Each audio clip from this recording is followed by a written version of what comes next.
Director, அப்புறம் artist, கதை okay பண்ணி எல்லாம் பண்ணி ஷூட்டிங் பண்ணி டப்பிங் பண்ணி எல்லாம் பண்ணி ரீல் பண்ணி பாட்டு போட்டு எல்லாம் எடுத்து தேட்டர் ரிலீஸ் பண்ணி டிஸ்ட்ரிபியூட்டர் வாங்கி அப்புறம் பீசர் சீசன் கடைசியில் போய் கீசறது அங்கே காவல் நிலையம் தண்ணீர் கடமுடைக்கு போற மாதிரி இந்த திரையரங்கத்தில் ஃபர்ஸ்ட் கூட இங்கே லாஸ்ட் தான் டூரிங் டாக்ஸில் போய் நிற்கிறதா லாஸ்ட் சினிமா. அந்த டூரிங் டாக்ஸில் ஆரம்பிச்ச வாழ்க்கை தான் அந்த ராமரத்தின் வாழ்க்கை.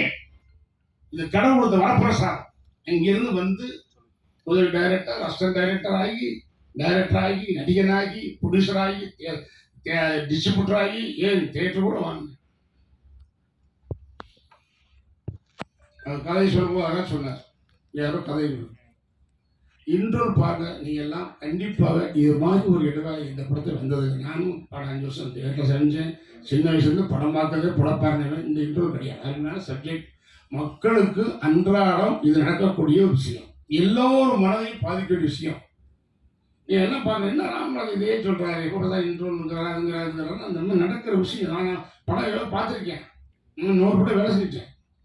இல்லை அவங்க கதை சொல்லி முடிச்சோன்னே டைரக்டர் இருக்கும்போது சப்ஜெக்ட் சூப்பர் சார் நல்லா இருக்கும், என்ன டைட்டில்னு கேட்டேன். ஏன்னா எனக்கு எப்பவும் இந்த டைட்டிலுங்கிறது மிகப்பெரிய ஒரு விஷயம்.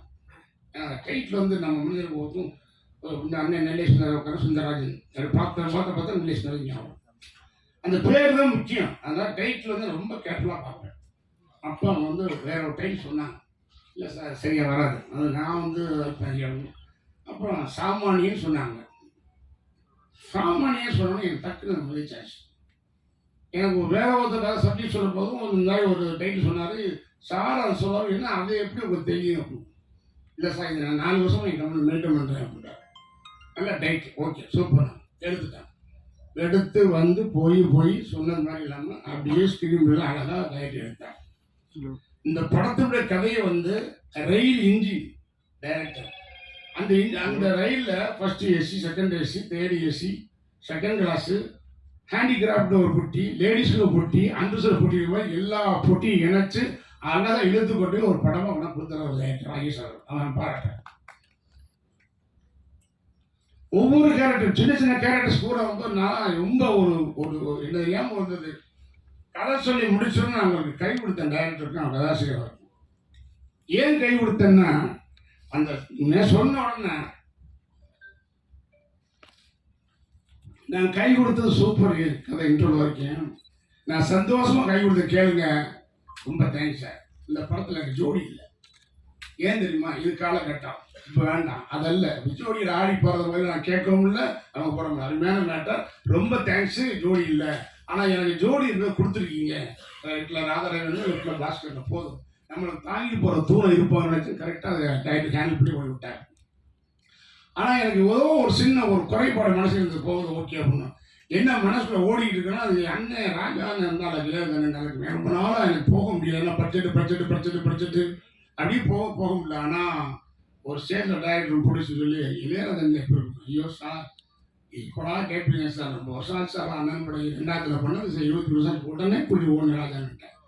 ஆனால் அந்த படத்தில் வந்து பாட்டு இல்லை, அதனால தான் அவங்களை ப்ரெஸ் பண்ணல. ஒரு சீக்வன்ஸாக இருக்கும், பட் அதை அண்ணன்ட்ட கேட்டேன்னா அண்ணன் அழகாக சொன்னார், ராஜாங்க ஏய் நீயும் நானும் சேர்ந்தா ஆடியன்ஸ் பாட்டு எதிர்பார்ப்பான், நீ பாட்டே இல்லாமல் படம் வாங்கிக்கிறா. இல்லைங்க யாருமே வரல, இவங்க தான் வந்தாங்க, பண்ணி கொடுத்துருங்க. அழகா ஒரு பாட்டு போட்டார் சார். நம்ப மாட்டீங்க, இன்னைக்கு உலக அளவில் ஒரு இசை விஞ்ஞானி 1500 படம் நினைக்கிறேன், இன்னைக்கு இல்லை எந்த ஜென்ரேஷன் பொண்ணுடைய பாட்டு போட்டவர். அவர் வந்து சார் பேசி முடிச்சோன்னு டைரக்டர் சொல்றாரு, நான் 10% முடிச்சு வந்தாச்சு. திடீர்னு எந்த விதமான கமிட்மெண்ட்ஸ் பண்ணல, எதுவும் இல்லை சார். ராஜன் சொன்ன வார்த்தை மேனேஜர் சிவராம் சார் பேசுறாரு கிட்ட, அண்ணே உங்க ரீல் எடுத்து உடனே அனுப்புங்க, ரீல் கடை அண்ணே ஸ்டார்ட் பண்றாங்க. நல்லா கேட்டு பிடிச்சிருக்கேன். என்ன சார் ராஜன் சொன்ன வார்த்தை இங்க வந்து எங்கேயும் பார்க்க முடியாது.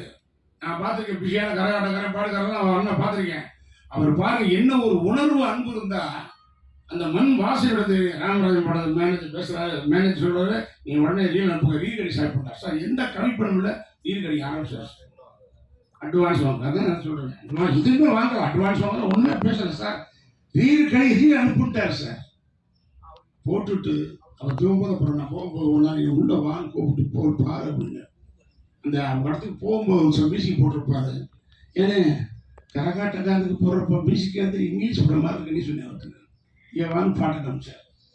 ஸோ எதுக்கு நான் சொல்கிறேன்னா சார், உணர்வுபூர்வமாக படங்கள், வசனங்கள், ஃபைட்டுகள் இதுகெல்லாம் ரீப்ளேஸ்மெண்ட் கிடையாது. ஆனால் திரைப்படத்தில் வந்து ஒன்ஸ் மோர் கேட்குறதும் ரிப்பிட்டேஷன் ஆடியன்ஸும் வருவது சாங்குக்கு மட்டும்தான் வரும். அந்த அருமையான பாடலை கொடுத்தாரு ராஜா அவர்கள், அழகாக பண்ணியிருக்கிறார். அவரே ஒரு சுச்சுவேஷன் உருவாக்கி அந்த இடத்துல ஒரு பாட்டை வைக்க சொல்லி கிளைமாஸில் ஒரு ஞானசிம்பது அவரே ஒரு அருமையான பாடகர். அவர் மலையாள மியூசிக் சூப்பராக படிக்கிறார். அந்த டிஎம்எஸ் அவர்கள் மாரிசியா ஜாஸ் மாதிரி அழகாக படிக்கிறார். ஒரு நல்ல படம் உண்மையிலே.